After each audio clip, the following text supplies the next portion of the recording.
চাকরি দাসপ্রথার চলমান ধারা, তবে মানব সত্তা স্বাধীন। তাই তরুণদের স্বাধীন উদ্যোক্তা হওয়ার আহ্বান জানালেন প্রধান উপদেষ্টা ডক্টর মোহাম্মদ ইউনূস। সকালে পিকিং বিশ্ববিদ্যালয়ে দেয়া ভাষণে আরও বলেন যে নতুন বাংলাদেশের দায়িত্ব পেয়েছি, সেখান থেকে দারিদ্র্য দূর করাই প্রধান অগ্রাধিকার।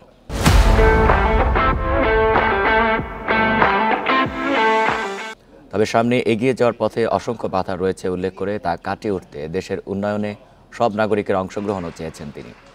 এর আগে বিশ্ববিদ্যালয় কর্তৃপক্ষ প্রধান উপদেষ্টাকে সম্মানসূচক ডক্টরেট ডিগ্রি প্রদান করে। 4 দিনের রাষ্ট্রীয় সফরে বুধবার চীন সফরে যান প্রধান উপদেষ্টা। সফরে তিনি দেশটির প্রেসিডেন্ট শি জিনপিংয়ের সাথে বৈঠক করেন। তাতে বড় পরিসরে কথা হয়েছে তিস্তা প্রকল্প নিয়ে।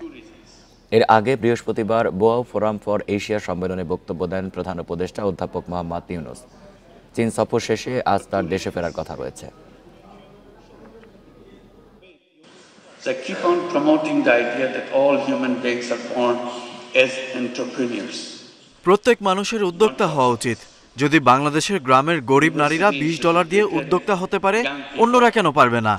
শিক্ষার উদ্দেশ্য হচ্ছে মানুষকে বাইরের দুনিয়ার জন্য যোগ্য করে তোলা, যাতে সে নতুন কিছু করতে পারে। ইমাজিনেশন অনেক বেশি শক্তিশালী। And that idea came from a simple experience.